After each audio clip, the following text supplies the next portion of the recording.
Hello there.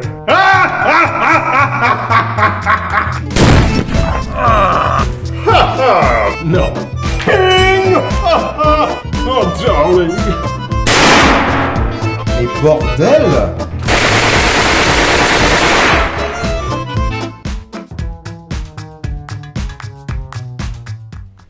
Elle a les yeux revolver. Mais aujourd'hui, on va parler d'un pistolet. Bonjour, bonsoir à tous, c'est Adrien du French Grenier. Comme d'habitude, vous le connaissez, votre French Grenier chéri, bisous, tout ça.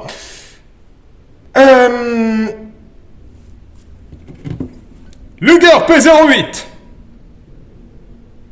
Ça faisait un super bail que je voulais le faire.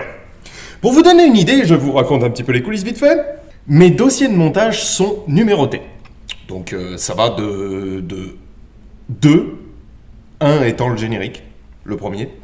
Ça va de 2 à l'heure où je parle, 140. Voilà. A priori, c'est le 140e épisode sur la chaîne. 140e épisode normal, hein, ça va sans dire. On compte pas les Acapulco, les Motherland, les trèfles, les coins de l'instructeur, enfin tout le bordel, quoi. Et le dossier du Luger P08 porte le numéro 70. Ça fait 2 ans et demi que je compte faire le P08. Et ça fait 2 ans et demi que, bon, non seulement je sais pas par quel bout le prendre, mais en plus je sais pas, je le sentais pas, j'avais pas ce qu'il fallait, j'avais pas la motive déjà. Et puis voilà. Aujourd'hui, ça y est, l'heure est arrivée. Ding dong. L'heure est arrivée et il est temps que je vous parle un peu du Luger P08, qui n'est pas son vrai nom, mais peu importe, on va en parler. Alors, le P08 est développé à partir de 1898. Enfin, non, plus exactement le Parabellum. P08, pas encore. Ça va venir, mais pas encore.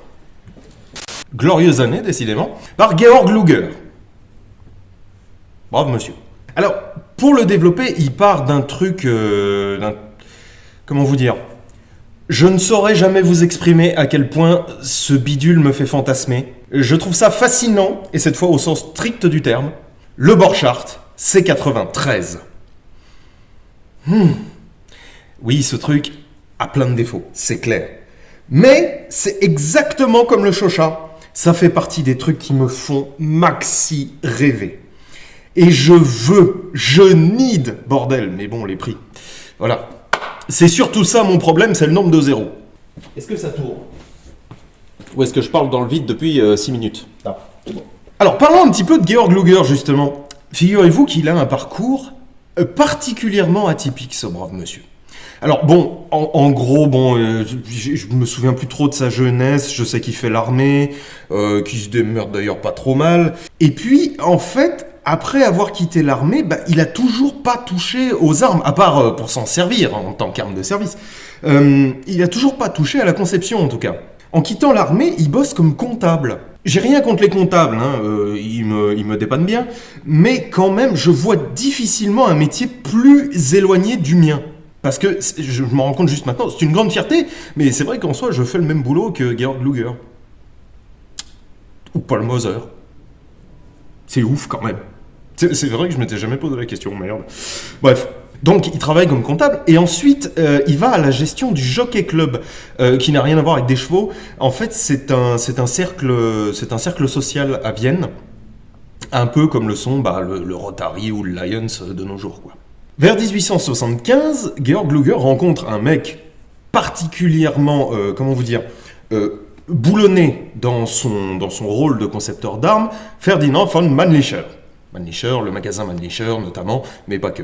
Et ils bossent tous les deux sur la conception justement d'un magasin de fusils qui n'a pas rencontré un succès franc, mais en revanche ça a eu le mérite, d'allumer l'incendie dans la tête de Georg Luger, qui s'est dit que en fait c'est vachement marrant de concepter des armes. Je sais que concepter n'est un mot qui n'existe pas, j'aime inventer des mots et vous avez compris. Sortez le vagin que vous avez dans votre sable. Donc il continue un petit peu son bonhomme de chemin et à partir de 1891, il est employé chez Loewe. Loewe. Moi je l'appelle ça Loewe. Et à force, il devient concepteur-consultant chez Loewe. En 1894, le même Georg Luger est envoyé pour faire une démo à l'armée américaine. Il leur présente une arme qui a été faite par Borchardt. Alors, non, voilà. Ils l'ont regardé, ils ont dit, bon, non, mais ton machin c'est rigolo, mais ça nous intéresse pas, quoi, en gros. Hein. Et Georg Luger, qui est visiblement pas quelqu'un avec un ego surdimensionné, décide que, ok, pas de problème. Il prend la même arme, dont j'ignore totalement laquelle c'est, hein, sincèrement, désolé. Il prend la même arme, et il se base sur les critiques du US War Department, du US... Non, le War Department, c'est au Royaume-Uni. Écoutez, je ne sais plus. Mais bon, bref, il se base sur leurs critiques, quoi. Et il fait le P08.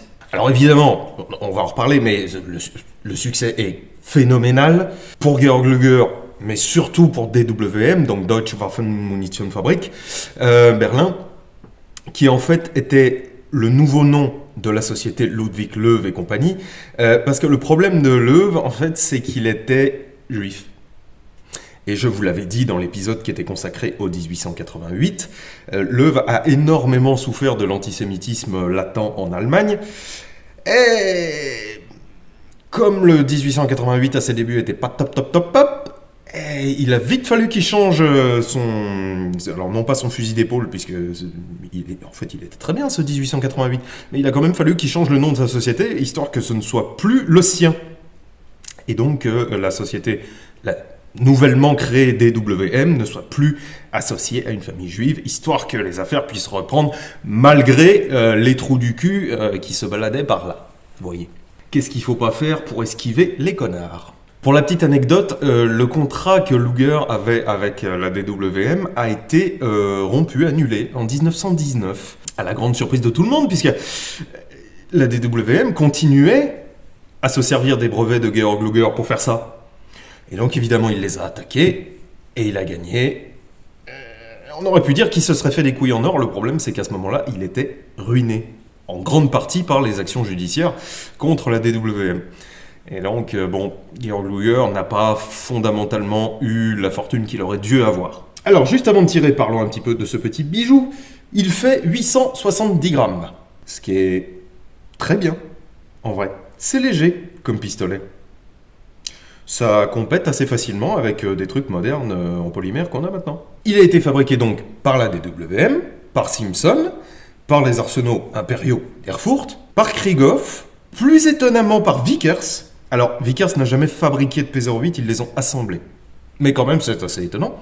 Et bien évidemment par Moser. Celui-ci, c'est un Moser, c'est un code BIF 41, donc Moser, 1941. Alors BIF, BYF, pour ceux qui ne savent pas. D'une longueur de 22 cm, il a été produit à 3 millions d'exemplaires, ce qui est loin d'être une petite série, très loin des plus de 10 millions d'exemplaires du Gewehr 98 par exemple, mais quand même...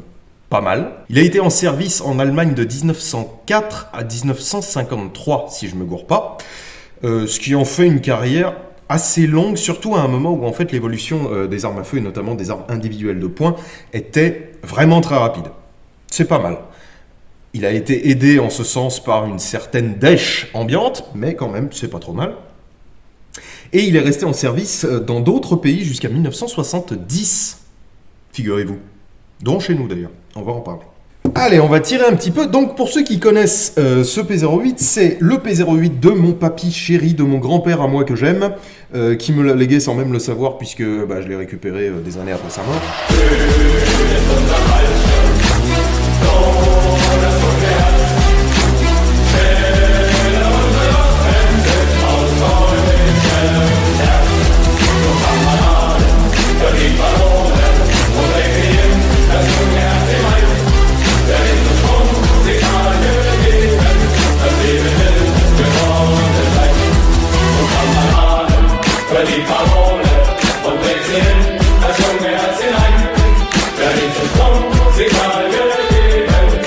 C'est quelque chose qu'il avait récupéré à la fin de la guerre, j'ignore comment, sincèrement. Mais je doute que c'était par une action violente parce que c'était pas franchement son genre. C'était un résistant tout à fait actif, mais c'était pas quelqu'un porté sur la tuerie, si vous voyez ce que je veux dire. C'était quelqu'un d'extraordinaire d'ailleurs, un de ces jours, si vous voulez, je vous en parlerai de mon grand-père. Mais je peux juste vous dire que s'il m'avait appris la moitié de ce qu'il savait, je ne serais pas en train d'habiter dans un appartement, mais plutôt dans une maison en pierre de taille au bord d'une montagne et d'un lac. Parce qu'il aimait les montagnes et les lacs. Mais pour revenir sur ce P08, vous l'avez déjà vu dans mon entrée 2023 au challenge YouTube, au challenge tir sportif YouTube, et j'ai été une brêle. Parce que j'adore le P08, mais je ne sais rien faire avec. Donc je vous préviens, les cartons vont être mauvais. Je le sais. D'office, je le sais. Même en m'appliquant, je suis une couille avec le P08. C'est même pas qu'il me convient pas parce que ça me va à peu près. Mais je ne sais pas pourquoi j'arrive pas à faire du point avec ce truc. Mais bon, on s'en fout, on n'est pas là pour faire du point, on est là juste pour tirer, parler, s'amuser, tous ensemble. Bref, je vais allumer ma caméra, bougez pas. Allez, c'est parti. Donc, les chargeurs, il en existe de deux types, enfin, en très très gros de deux types, fond alu et fond bois. Ce sont des chargeurs de 8 coups qui sont très très arqués et du coup les munitions sont très très arquées. Mais c'est normal, il faut bien suivre la cambrure de la poignée. Donc ça s'insère par le bas. Voilà. Pardon. Plus habitude, hein. Je tire vraiment pas beaucoup avec cette arme. Bah parce que je suis mauvais avec, hein, donc je vais pas m'acharner non plus, mais pour la collection, c'est super. Alors, tac. Donc on actionne la fameuse genouillère, comme vous pouvez le voir, voilà. J'essaie d'enlever mon doigt sans trop lâcher, voilà. Donc c'est une genouillère, il y a deux grandes oreilles circulaires sur le côté qui permettent la préhension. C'est pas top, moi je trouve. Sincèrement, niveau préhension, on a fait mieux. Mais bon, bref, c'est une genouillère articulée en trois branches, en trois parties. Une ici, une là, juste devant mon doigt, et une dernière qui, qui porte la tête de culasse et l'extracteur. C'est super sympa, et je remarque un truc, c'est vrai que j'avais oublié. Ici, sur l'extracteur, il y a une petite indication sur le côté, je suppose que ça veut dire charger. Je ne sais pas si j'arrive à la lire. Alors, je mets la fameuse sûreté Gezi-Shirt. Fuck. Ah bah oui, Geladen, ça je connais, donc oui, je crois que ça veut dire charger. Bref, allons-y joyeusement. Donc, je vais prendre la cible du haut, je vais me mettre point visé, point touché.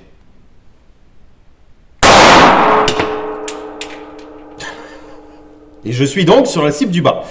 Donc je tape peut-être 30 cm plus bas que ce que je devrais. Donc je vais continuer à prendre ce point de visée là. Et là, je touche dedans, putain. Alors, il m'éjecte un peu sur la tronche. C'est amusant.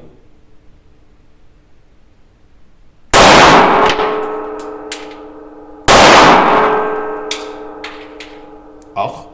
Bon, c'est marrant parce que j'ai une mune, il reste bloqué en arrière. Bon.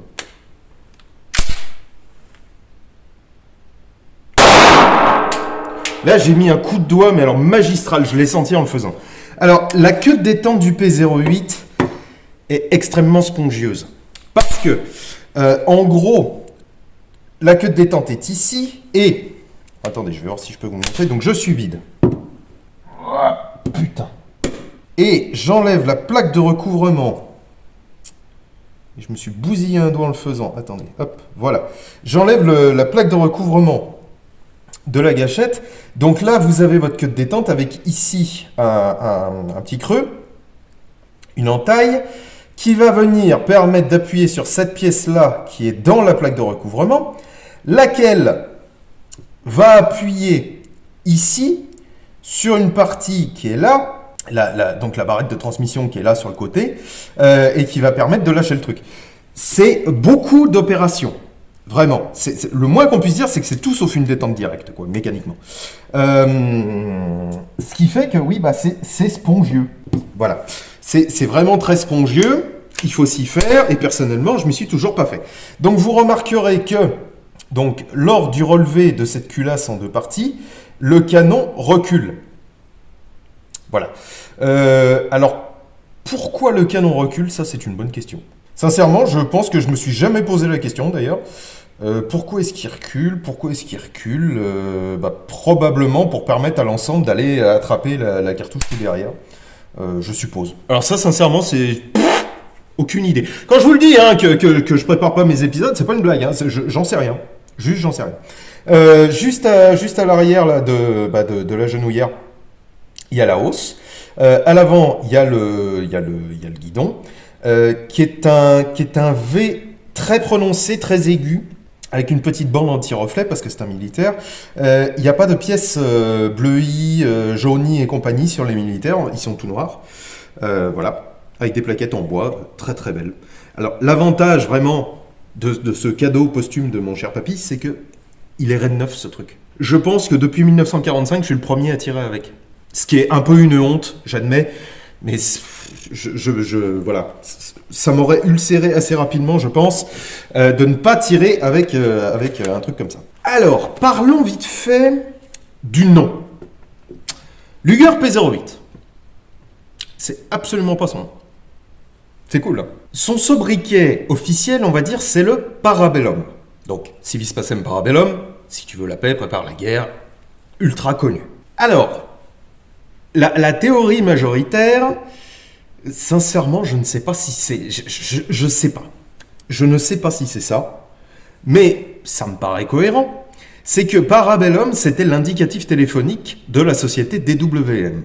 Et que donc, on lui a donné ce sobriquet quasi instantanément parce que c'était ce qui venait, quoi. P08, c'est une appellation militaire, mais on reparlera des appellations militaires après. Alors pourquoi est-ce qu'on l'appelle le Luger? On n'a pas totalement tort en soi. C'est comme on dit un Glock. Bon, c'est son vrai nom, d'accord, mais c'est le nom de son inventeur, ça se tient. En fait, c'est Stugger qui a importé aux États-Unis les P08 et qui avait déposé le nom Luger. C'est-à-dire c'était leur propriété intellectuelle légale, le nom Luger. Ce qui fait que depuis les années 50-60, tout le monde, quasi sur la planète, appelle les P08 des Luger parce que influence américaine, états-unienne. À tel point que, par exemple, les fabricants de munitions européens, style Fiocchi, Salier-Bello, appellent leurs munitions 7,65 Parabellum et 9 mm Parabellum, 9,19, des 9 mm et des 7,65 Luger, pour pouvoir les exporter. C'est pas totalement faux non plus, parce qu'en soi, ce sont deux munitions qui ont été inventées aussi par Georg Luger. Dites-vous quand même, c'est la dinguerie. Le mec a inventé un des calibres les plus communs de nos jours. C'est fou. C'est 9 mm, 22 LR. Qu'est-ce qu'il y a de plus commun que ces deux-là? Alors oui, on peut me parler des calibres autant, machin, mais en fait, mais que dalle. Mais que dalle. Ils sont infiniment moins communs que la moyenne. Donc, ça veut quand même dire que Georg Luger est au même niveau que Stevens qui a fait la 22 LR. C'est pas dégueu pour un seul homme, hein. Allez, on va tirer un petit peu. Alors cette fois, je vais essayer de me décaler, de contre-viser, histoire de corriger. Parce que bon, j'ai l'air à peu près groupé en bas et à gauche. Donc je vais tenter de corriger ça.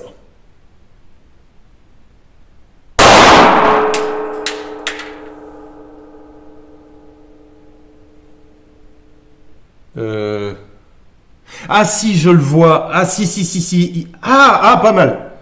Pas mal. Ok.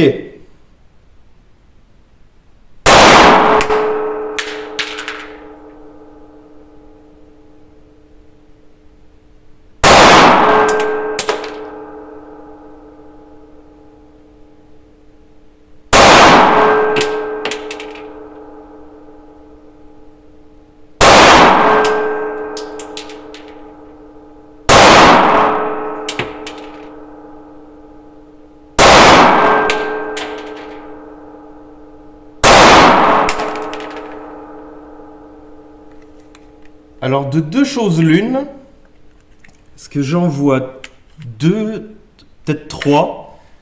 Alors, j'en vois une qui a perpète les os en haut, là. De deux choses l'une, soit j'ai tout loupé, soit je crois que c'est mon meilleur carton au Luger depuis que je l'ai. Attendez. Oh bah, je suis assez fier de moi. Alors, je suis assez fier de moi. Il n'est pas exceptionnel, hein, ce carton, en vrai. Mais par rapport à ce que je fais d'habitude avec ce truc, je suis assez fier de moi. Je vous ai pas dit, je tire des fédérales. Je tire des rouges à lèvres. Ce sont des polycothèdes en 115 grains. Je vous expliquerai après pourquoi j'ai choisi les 115 grains. Alors déjà, tout bonnement, parce que je les ai déjà essayés dans ce P08 et que il me semblait qu'elles donnaient de meilleurs résultats dans celui-ci que les autres. Ce sont des munitions assez rares. Sur le marché français, on en trouve très peu, ce qui fait que mon fond de boîte, là, je pense qu'il sera dédié au P08, n'est-ce pas? Alors initialement, le P08 est chambré en 7,65 Parabellum, qui est un écu-bouteille quasi littéralement dérivé du 7,65 Borchardt. Effectivement, Georg Luger s'est énormément inspiré de Borchardt. Et c'est peut-être aussi à cause de ça que j'aime tant ces deux armes. C'est parce que, le P08, c'est un Borchardt terminé, si vous voulez. C'est un Borchardt sans ses défauts. Et j'adore vraiment le Borchardt. Je pourrais pas vous dire suffisamment souvent à quel point j'adore le C93. Un peu plus tard, la modification du calibre, en fait, viendra du marché civil. Ce sont des clients généralement coloniaux, c'est-à-dire qui se baladaient dans des pays où il y avait des bestiaux ou des gens extrêmement motivés. Et pour les descendre, il fallait un tout petit peu plus de puissance d'arrêt que le 7,65. Alors, on est d'accord que pas fondamentalement énormément plus, mais quand même un peu plus. Et donc, 9 mm. 9 mm Parabellum, 9,19. Donc, c'est pas une modification militaire en réalité, le 9,19. À noter d'ailleurs que militairement parlant, les deux calibres ont cohabité, ont existé au même moment. Alors, on peut parler par exemple du Luger 1906, qui est un Luger suisse, le fameux Luger avec, vous savez, la pédale de sûreté à l'arrière, la pédale de poignet. Par exemple, le Luger suisse a été chambré dans les deux calibres en même temps. Et il me semble qu'il y a une autre armée où ça a aussi été le cas, mais pas l'armée allemande. Militairement et dans le civil, les deux calibres se sont côtoyés. Alors justement, militairement, le P08 est en fait un P04 à la base. Il a été adopté en 1904 par la Kriegsmarine, donc la marine militaire allemande, qui font les choses très bien parce que comme pour, je sais pas, la MG42, la MG34, la MG15, que sais-je encore, ce sont en fait les années d'adoption. Ça, c'est extrêmement pratique. Pour l'historien en herbe, c'est extrêmement pratique, c'est facile. Le P04 de la Kriegsmarine a un canon très légèrement plus long que le futur P08 et il a une hausse. Alors, une hausse, d'après ce que j'ai compris, à 100 et 200 mètres, ce qui est, je trouve, extrêmement optimiste. Surtout pour du combat, quoi. À quel moment en combat tu tires au PA à 200 mètres? Mais bon, passons, allez, pourquoi pas, fantaisie de commande d'État. On va arrêter de se poser la question. Alors, à noter que les P04 et les P08 ne sont pas compatibles. C'est pas interchangeable, quasi toutes les pièces sont différentes sur un P04. Le modèle standard de l'armée allemande, de la Heer, tout à fait. Donc déboule en 1908, s'appelle donc le P08, pistole 08. C'est tout con, mais c'est extrêmement pratique, ils sont bien ces Allemands pour ça. Chambré donc en 9 mm Parabellum, en 9,19, il sera légèrement modifié par la suite en 1914 et deviendra donc le P08-14. Alors en quoi consistent exactement les modifs ? Not a single ID, vous irez voir des plus érudits que moi. Et le moins qu'on puisse dire, c'est que sur le P08, il y a des érudits, notamment en langue allemande, mais il y a des études sur les P08, mais qui sont hallucinantes. Je sais plus, hier ou avant-hier encore, là, mon restaurateur favori que j'aime beaucoup, et qui cause la schleusie à la perfection, est passé là vite fait avec un bouquin, j'ai vu P08 écrit dessus, mais le bouquin, il faisait genre 1000 pages. T'es là ? D'accord. Il y en a, ils aiment écrire, ils sont un peu monomaniaques. Hein. Donc de 1904 à 1918, il y a eu un modèle marine, avec un canon de 15 cm, je crois celui-là il fait 10, si je me souviens bien. Le marine il fait 15, et évidemment la version artillerie, qui a un canon qui fait 20 cm. Du coup on l'appelle le lang, le long. Je vous ai dit, facile avec les Allemands, c'est facile. Bon, en vrai, les collectionneurs l'appellent plutôt le P08 artillerie. Alors, le marine est très rare. L'artillerie, qui a aussi une hausse d'ailleurs, est particulièrement rare, ce qui fait que je pourrais pas vous en montrer.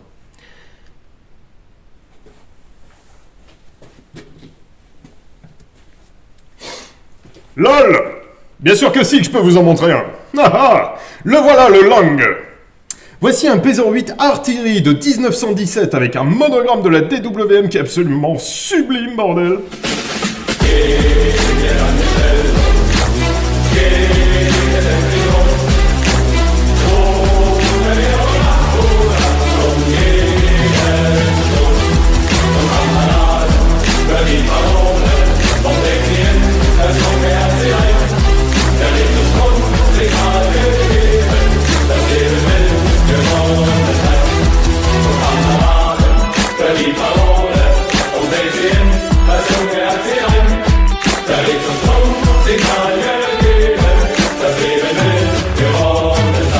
Il est beau, il est monomatricule, il est... Alors cette fois, il a des pièces jaunies. Voilà. C'est long, bordel, c'est long comme un jour sans fin. Et il y a une hausse réglable. Ça me fume. Voilà, une hausse sur curseur, ce qui fait qu'on peut aller jusqu'à 800 mètres, bah tout à fait. Il n'y a aucun problème. 800 mètres, bien sûr. Voilà. Bah du coup, écoutez, on va tirer à l'artillerie. Alors... J'avais jamais tenu d'artillerie avant. Et ce qui est sûr, c'est que je n'ai jamais tiré avec un artillerie. Alors, à noter d'ailleurs que le chargeur n'est pas bronzé et qu'il a un fond bois. Voilà. Das de différence. Alors, on va pas beaucoup tirer avec, mais on va quand même essayer. Ce serait trop con. Alors, du coup, je vais me mettre sur la cible du bas. Je vais prendre point visé, point touché. Oh. Oh là, j'ai mis un coup de doigt, je me suis rendu compte. Mais c'est génial, bordel. Oh, comment c'est trop bon. Papy, excuse-moi, mais t'aurais pas pu dévaliser un artilleur plutôt? Ça m'aurait arrangé. Oh, damn, comment c'est bien.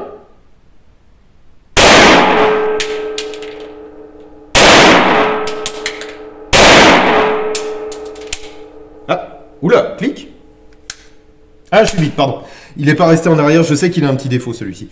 Ah, mais, Oh. Alors, les deux d'en bas, c'est les deux de tout à l'heure. Donc, j'en vois un tout en haut, là, qui est à perpète. Attendez. Parce que je sais pas où elle reste. Oh, elle est bien, allez. Oh. Ça va? Ça va? De Dieu.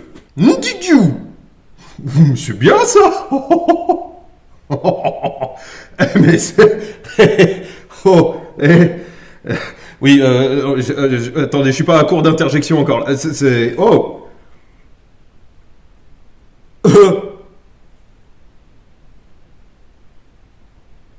Oh, c'est trop bien.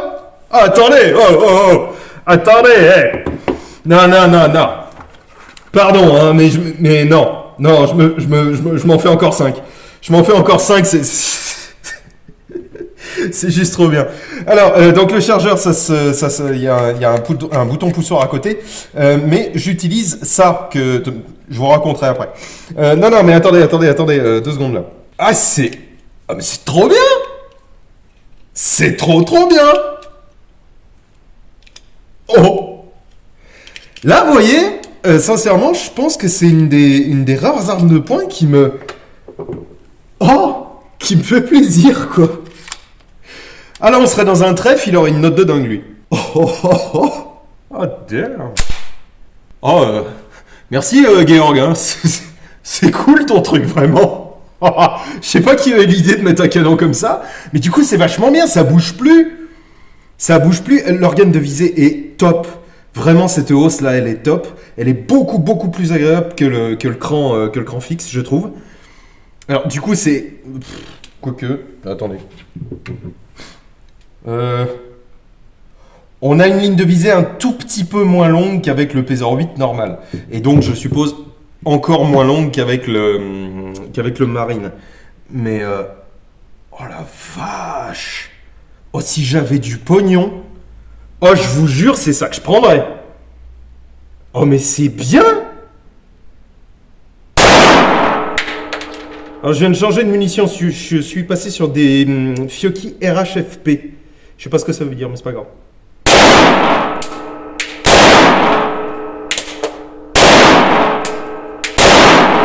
Oh, c'est géant! Oh, c'est géant! Enfin, oui, c'est géant, oui, effectivement, c'est Zerlang, mais... Oh!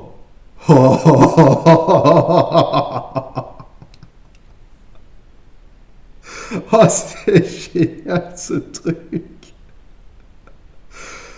Oh là là là là là là! Oh, mais oui! Oh oui! Oh, baby! Génial! Ah! Pardon, ouais! Oh! Oh bah, oh, ça c'est une découverte. Pardonnez-moi, je me mouche, il fait extrêmement froid. Et pour tout vous dire, mon grand-papy ne m'a pas transmis qu'un P08, il m'a aussi transmis la gougoutonnée toute l'année. Voilà, c'est une particularité familiale, ne me demandez pas. Oh mais bon, bref, c'est génial, pardon, excusez-moi, faut que je passe à autre chose. La vidéo, vite! Oh mon Dieu, agitez des clés. Voilà. J'ai agité des clés, vous êtes réveillés. Passons à autre chose. Alors, le truc que j'entends le plus souvent sur le P08, hormis que « Ah, c'est génial !» c'est que c'est fragile.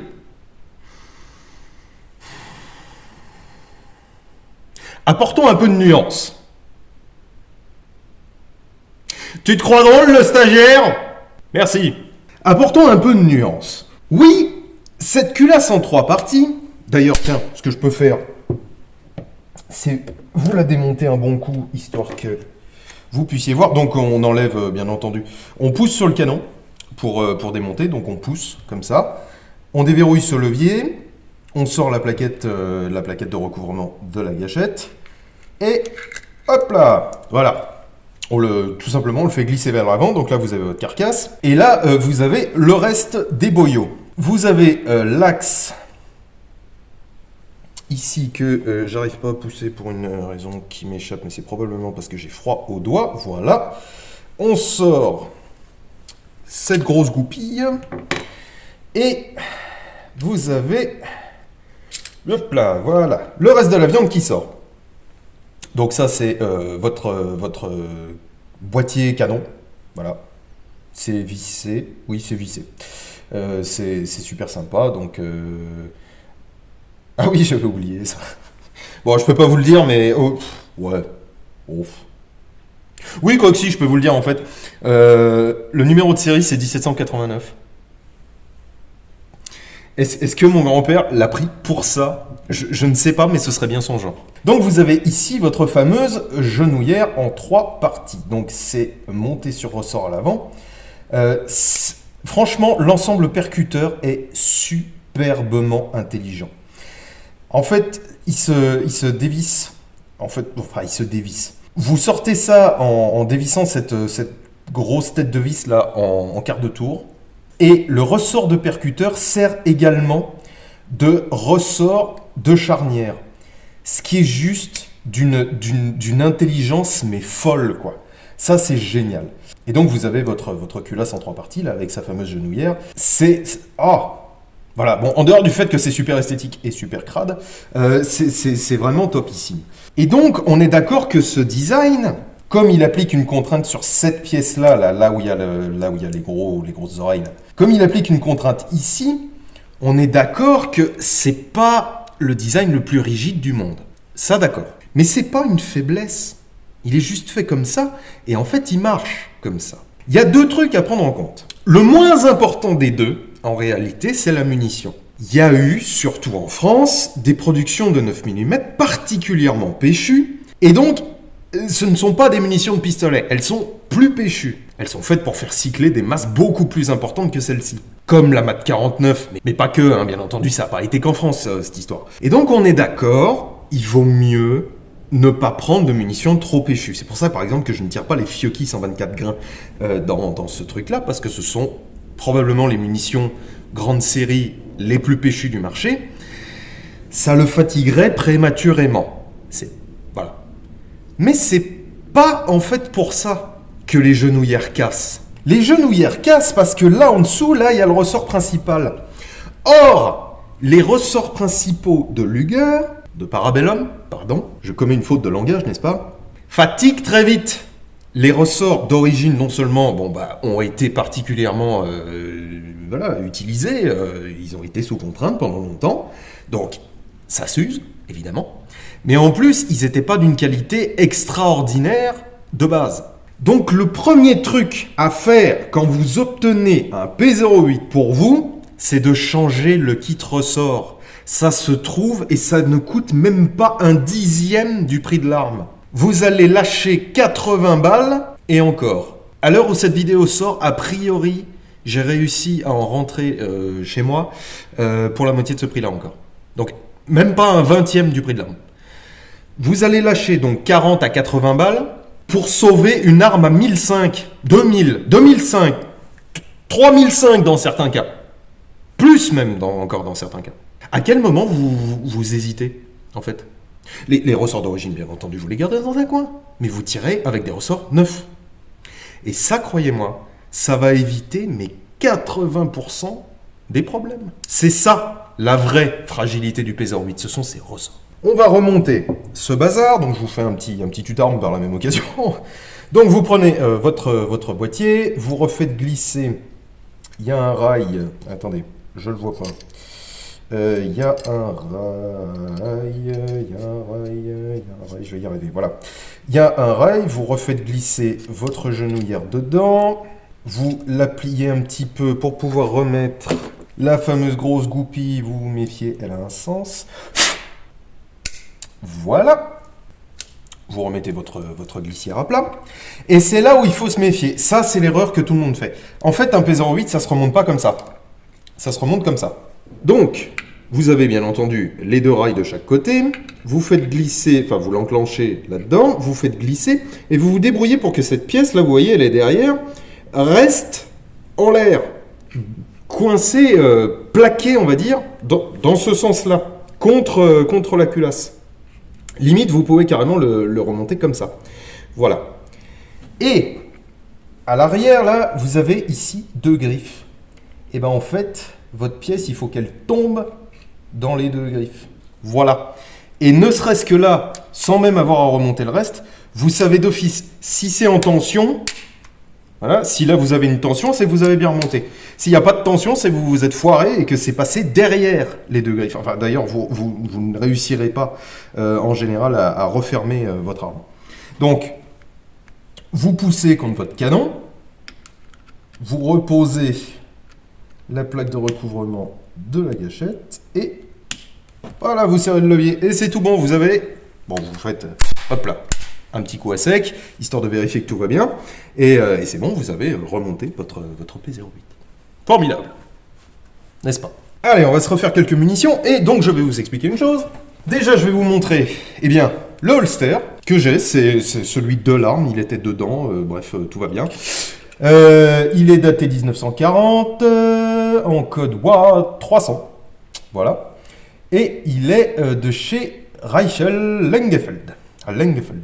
Donc, dans les étuis de P08 qui sont assez reconnaissables parce qu'ils ont un gros... Alors bon, il y a eu des ersatz, il y a eu plusieurs types, je ne les connais pas sincèrement, mais vous avez un gros rabat qui vient planquer eh bien, le logement de l'arme, le logement d'un chargeur supplémentaire.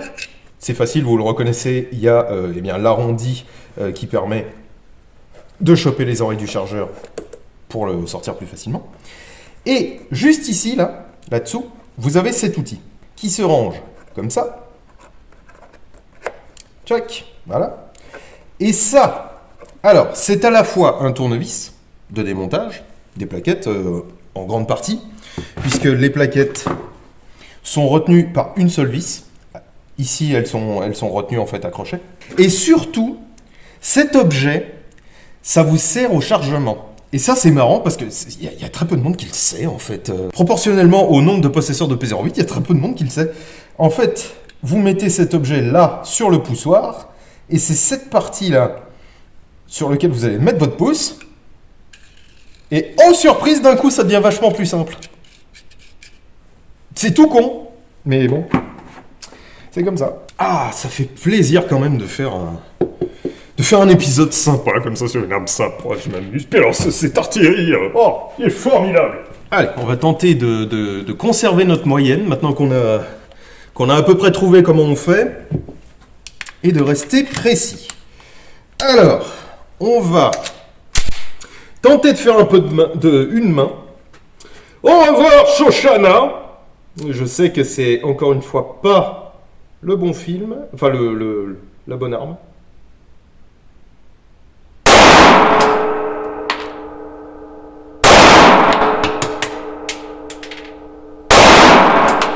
Très sympa. On fait un peu de gauche, puisque je rappelle que c'est une arme nationale, certes, mais socialiste également. Ouh, à gauche, ça déménage, hein. Je mets ma petite sûreté, je vais juste vérifier une chose.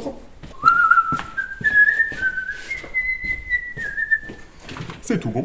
J'enlève ma petite sûreté. Alors en fait, la sûreté, c'est facile, hein. Elle fait sortir une espèce de petit drapeau métallique qui vient tout simplement bloquer la barrette de gâchette, je suppose. Sincèrement, je connais pas le vrai nom des pièces de P08. Très sympa. On va faire un petit peu de tir rapide puisqu'il en reste 2. Alors, on se met dans quelle situation cette fois? 1941. Merde. Ça va être difficile de trouver une situation. Écoutez, je suis... Oula. Oh putain.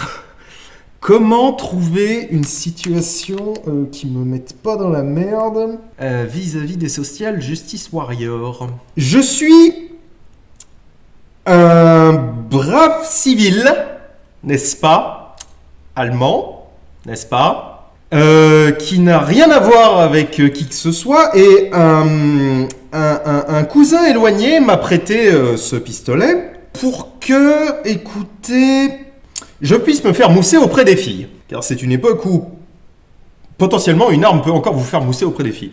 Et je suis donc dans les rues de Dresde avec mon pistolet, et, aux surprises, un berger allemand, oui, un berger allemand, aux intentions meurtrières, me prend pour une côte de bœuf particulièrement juteuse et décide subitement de me croquer le fion. Puis-je tirer... Attention, c'est un animal, donc on va pas lui faire de mal. Puis-je tirer à sa proximité immédiate, mais sans lui faire le moindre mal, n'est-ce pas? Pour lui faire peur et ainsi lui faire changer d'avis quand il se rendra compte que je ne suis pas une côte de bœuf extrêmement juteuse. C'est bon, j'ai vexé personne là? Cool. Alors, est-ce que je peux le dégommer, le chien? Ah, ein Hund! Putain, je vois rien. Attendez. je vois rien. En fait, noir sur noir, noir sur noir sur noir, c'est... il n'y a plus d'espoir, quoi. Alors... Ah, ein Hund!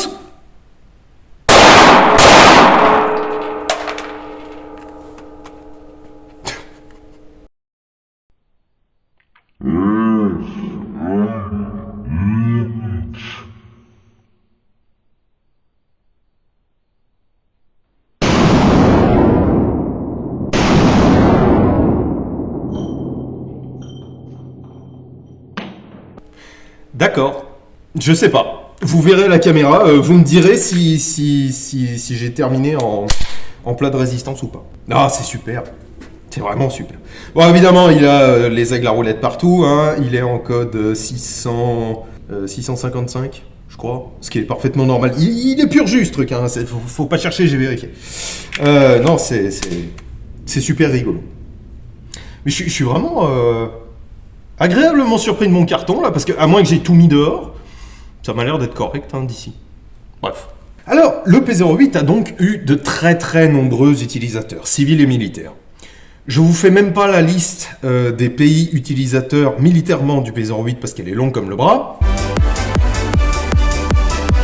Voilà. Mais il se trouve qu'en France, on a quand même assez apprécié le P08. Les premiers parabellums qui arrivent en France arrivent à la manufacture d'armes et cycles de Saint-Étienne, qui était le plus gros importateur de l'époque et l'est resté pendant très très longtemps. En 1909, il y en a 14 de ces Parabellum qui arrivent en magasin. Et aucune vente n'est signalée pour cette année-là. De ma très humble expérience de commerçant, quand tu rentres un produit en nombre et que tu n'en vends pas un seul dans l'année, c'est pas bon signe. Là, en général, tu te dis, merde, j'ai surestimé, j'ai surestimé le marché. Là. Alors, bien entendu, dans les années qui ont suivi, et y compris dans les années de guerre, puisque en 1915 et 1916, il s'en est vendu très peu, les ventes vont augmenter, mais pas à un niveau impressionnant, vraiment. Parce que, pour vous donner une idée, en 1912, le pic de vente des Parabellum à la manufacture d'armes et cycle de Saint-Étienne est atteint. C'est 1912, la grosse année. Il y en a 76 qui sont vendus. Alors certes, d'accord, c'était les pistolets chers, vraiment. Mais la même année, 290 C96 sont vendus et plus de 400 Bayard. C'est pas un gigantesque score, clairement. Mais tout de même, ils sont arrivés jusque-là. Il y a des armes qui ne sont jamais arrivées jusqu'à nous en vente à l'époque parce que tout le monde s'en foutait. Évidemment, il y a eu une concurrence phénoménale à partir de 1917-1918 des marques espagnoles, Astra, Destroyer, Mariner, enfin bon bref. Et évidemment, ça c'était plus... En plus, il y avait un léger sentiment anti-allemand, donc c'était pas top non plus. Les deux derniers vendus, c'était en 1918 et 1920. 1920, bien entendu, terminé, il est plus au catalogue. Ceci étant, ils sont arrivés. Et Mimard, Étienne Mimard, le patron de la manufacture d'armes et cycle de Saint-Étienne, qu'on peut vraiment pas prendre pour une bille, étant donné que c'est également un concepteur d'armes et plutôt velu, a tout de suite vu l'intérêt parce qu'il en a rentré un en 1909, le tout premier arrivé en France, et le tout premier arrivé en manufacture, à la manufacture d'armes et cycle de Saint-Étienne. C'est Mimard qui le rentre personnellement, il l'achète à Schroeder à Liège, et il le rentre personnellement pour le mettre dans la collection type de la manuf. Et ça, c'est quand même le signe, s'il en fallait un, que c'est une machine d'exception. Alors, un tout petit mot, vraiment, sur les accessoires. Effectivement, il y a la fameuse crosse, qui est juste une planche de bois, de 35 cm de long.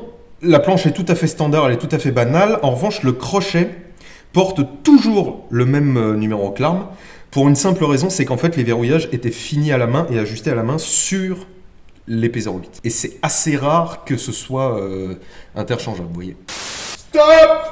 Arrêtez tout! Arrêtez tout! C'est bon, j'en ai une! Ça me démangeait, sincèrement, depuis le tournage que vous êtes en train de regarder, car c'est une rustine. Ça me démangeait d'avoir une crosse de P08. Bon, c'est qu'une copie, hein. Évidemment. Mon grand papy chéri ne m'a pas... Non, il n'est pas allé jusque-là, il ne m'a pas légué la crosse, d'autant que les P08 classiques, en particulier Seconde Guerre mondiale, n'en avaient pas. Mais peu importe, il s'adapte quand même.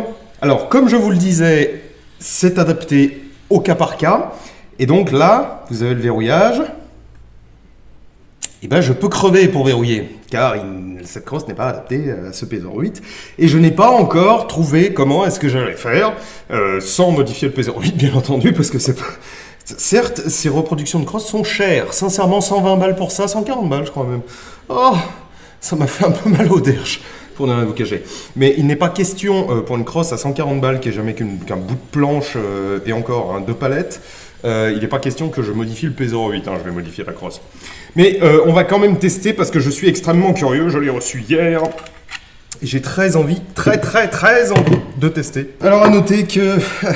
Il existe aussi des adaptateurs pour modérateurs de son. J'aurais adoré, mais comme c'est également 150 balles, au bout d'un moment, faut pas exagérer. Faut pas exagérer. C'est tout. N'exagérons point. Merde. Où est ma clé? Je parle bien sûr de cette clé-là. Alors, tac, mettons-nous de la mune. Tac, et testons ce que ça donne. Ah, c'est saillant, déjà. Ouf. Testons ce que ça donne. Je suis curieux, mon cher P08, de voir ce que tu vas donner. Alors, bon, je suppose que ça se tient comme ça. Je vois rien.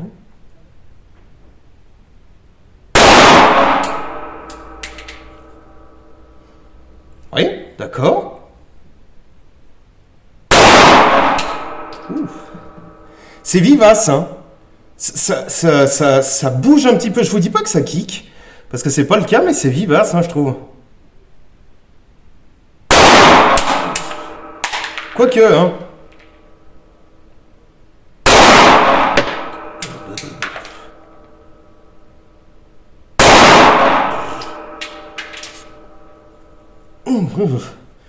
Non, ça veut gigoter, c'est marrant d'ailleurs. J'aime bien. Ah non, c'est marrant.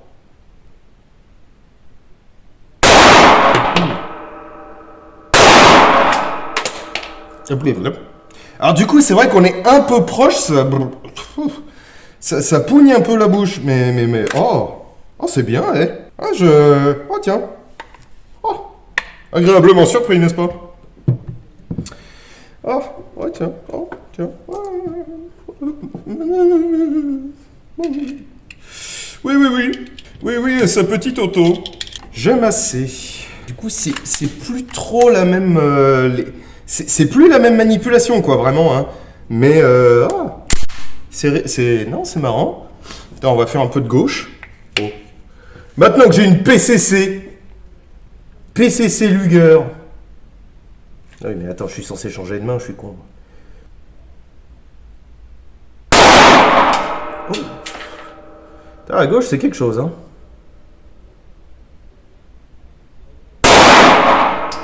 Oh, damn. Ah. Voilà. Essayons un peu de tir rapide, même si je garantis pas que je puisse le faire.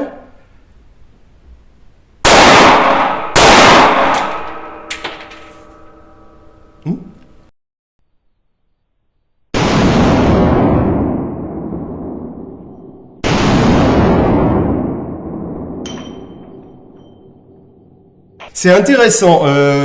Vraiment, je trouve ça intéressant. C'est dingue.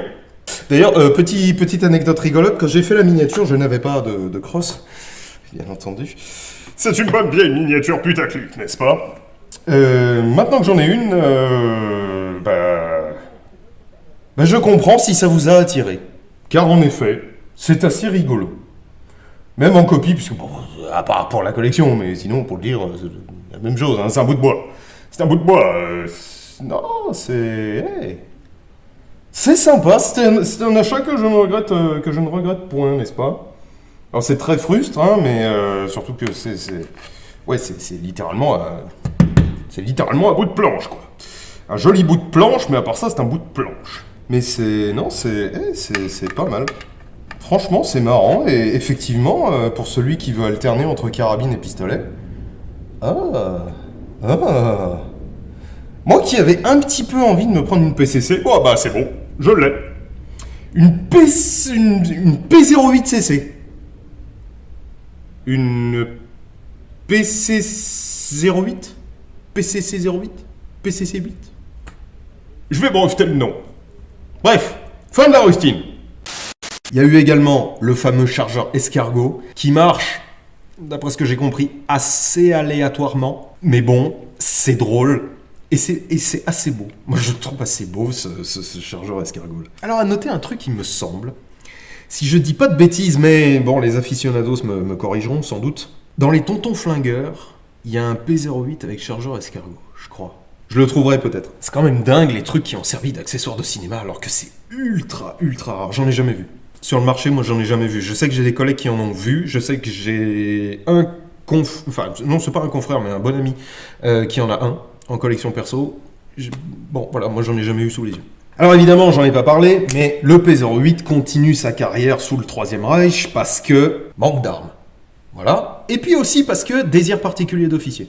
Ça pouvait bien entendu arriver. Ceci étant, la carrière commerciale, comme je l'ai dit, du P08 s'arrête vraiment pas à partir du Troisième Reich, hein, ça va sans dire.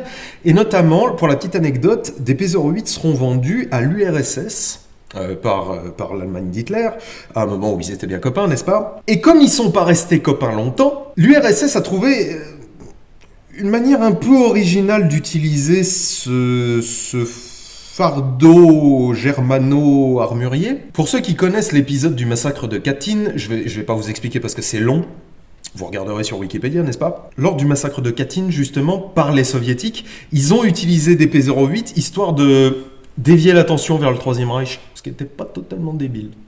Voilà, en termes de subversion, ils ont toujours été assez bons. Mais ce qui a vaguement convaincu la communauté internationale pendant un temps que c'était effectivement les nazis qui, à coup de P-08, avaient perpétré le massacre de Katyn. Pour finir sur une touche un tout petit peu plus, un tout petit peu plus fun, 2 choses. La première, le Glüger. C'est une abomination. Et bien entendu, ça n'existe pas. Sounds good, doesn't work. Et enfin, figurez-vous que... Alors, il y a eu plein de variantes, comme j'ai dit. Moser a repris la fabrication des P-08 dans les années 70. Je dis pas en 1970 parce que j'ai plus ça en mémoire. Mais dans les années 70, Moser reprend la fabrication des P-08 et elle fait en fait un certain nombre de séries commémoratives qui ont des prix de fou. Et sincèrement, moi, ça m'attire, mais pas du tout. Je sais pas vous, dites-moi en commentaire. Mais personnellement, les P-08 commémoratifs, j'en ai mais rien à foutre. J'apprécie le côté incroyablement historique des armes d'origine. Parce que c'est une gueule. Ça faisait longtemps que j'avais pas dit ça, tiens. C'est une gueule absolument mythique, le P-08. Il n'y a pas beaucoup de monde, dans les non-initiés j'entends, qui soit capable de nommer vraiment le P-08. Mais tout le monde connaît la gueule, en revanche. Voilà. C'est une silhouette qu'on connaît. Et avec, bien entendu, cette poignée très arquée, il est reconnaissable à 1000 bornes, minimum, à condition qu'on n'ait pas de carte feu rouge. Pardon, cette référence ne parlera à personne. Mais bon, bref, voilà, il est légendaire, tout ça, moi j'apprécie, mais alors les commémoratifs, je m'en fous. En revanche, il y a eu aussi un certain nombre de variantes. Et figurez-vous que j'en ai une. Parmi les variantes, il y a eu ce truc-là.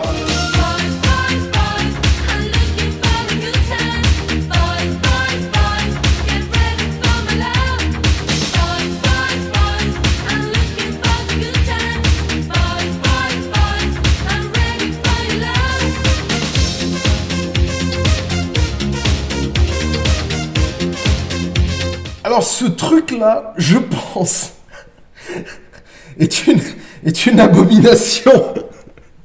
Oh putain. Est une abomination sortie, bien entendu, comme d'habitude avec les abominations, des fourneaux de Herma, Allemagne de l'Ouest, n'est-ce pas? C'est le Luger 22 MK2 en calibre 22 LR. Et alors vraiment, là je comprends le côté collector. Là, c'est vrai que ça me parle un petit peu, mais... Là où c'est abominable, c'est que c'est un monocoup en 22. Oh putain. C'est affreux ce truc. Et quand vous armez, alors déjà quand vous armez et que vous le savez pas, vous savez pas comment ça se ferme. Ça se ferme avec la sûreté. Alors déjà ça c'est vraiment une idée de con. Franchement, ça aurait pas pu être par exemple avec le déverrouillage de chargeur, puisqu'il n'y en a pas de chargeur. Ça aurait pu être là. Ce bouton est fonctionnel, mais il ne sert à rien. C'est bien ça, hein.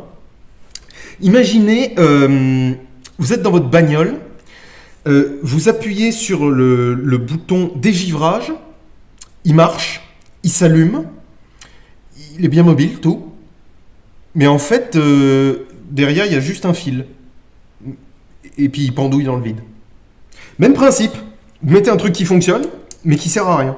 Pareil, le démontage de la...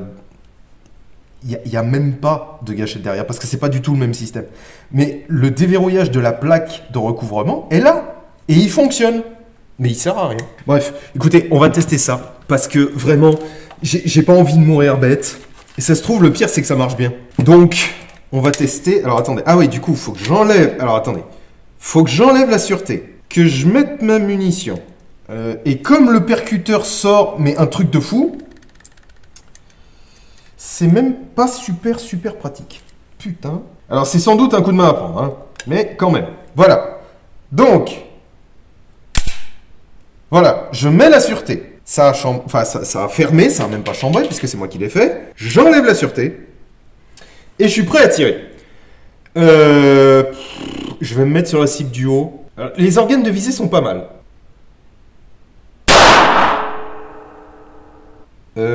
Alors, est-ce que ce sont mes munitions qui sont pas assez péchues pour que ça éjecte? Ou est-ce que c'est censé ne pas éjecter de base? En vrai, j'en sais rien. Ah, retour aux 10 mètres. Pour une petite rustine, oui, je confirme. En fait, les munitions ne sont pas très adaptées, en fait.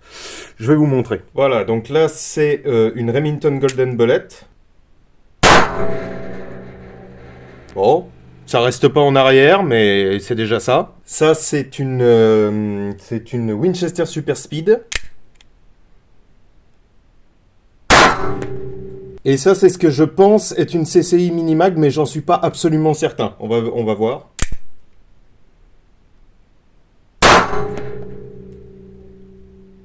Ouais, peut-être. Mais bon, bref, voilà. Donc effectivement, mes munitions qui étaient des Lapua assez vieilles, bon, avaient un peu de mal à le faire cycler, mais en vrai, ouais, il éjecte. Dingue. Alors en fait, ce système-là, une fois que t'as compris, c'est vrai que c'est presque intelligent et c'est assez, non, ça va, ça marche bien. On perd pas trop de temps.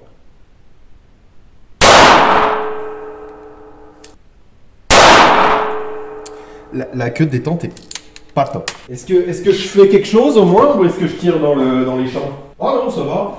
Ah, ça va à peu près en vrai, hein. Bon, allez, j'en fais encore une et puis, mais bon, d'accord.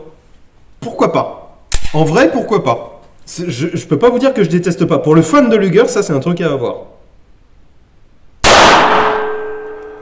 La queue de détente est super particulière. Enfin, surtout après avoir fait les deux autres, là c'est super particulier. Bon, d'accord, c'est une hérésie. Oh, d'accord. Bon, je déteste pas. Je déteste pas vraiment. Mais c'est une putain d'hérésie. Très clairement. Bon, bref, voilà. Alors c'est moche, vraiment. Ça pourrait être plus moche, mais c'est très moche, malgré tout. Mais bon, voilà, fallait que je vous le montre, c'est tout.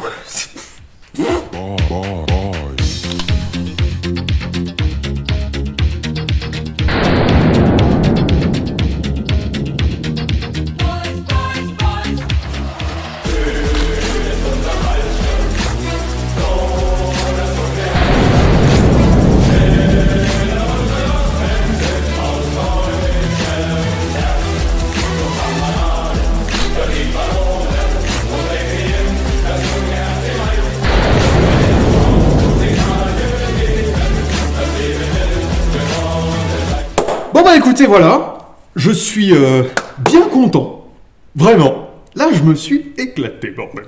Je me suis éclaté. Voilà. Hop. Donc, comme vous pouvez le voir, c'est... Ouais, c'est vraiment des armes de légende. Et pas pour rien. Alors, écoutez, je vais me permettre un dernier tir. Parce que je veux pouvoir dire que j'ai fait ça une fois dans ma vie. C'est un truc complètement teubé. Double Luger! Fuck, j'étais en sûreté sur le... Chier! Attendez! Pousse! Double Luger! Damn! Ok, j'avoue, ça roxe du poney.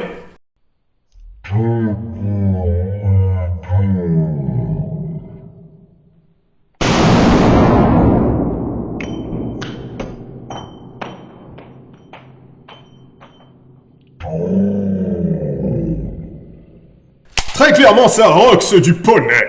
Écoutez, j'ai été très content de pouvoir vous montrer ces deux petits bidules. J'espère que ça vous a beaucoup plu, j'espère que l'épisode ne sera pas trop long, mais s'il est long, écoutez, c'est...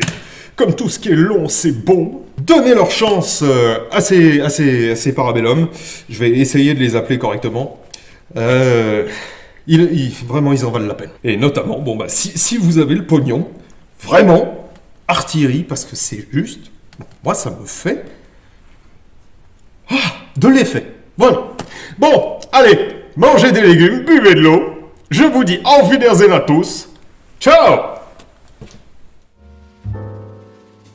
Ah mon dieu, le peu de gènes allemands que j'ai là, ils sont tous réveillés, bordel!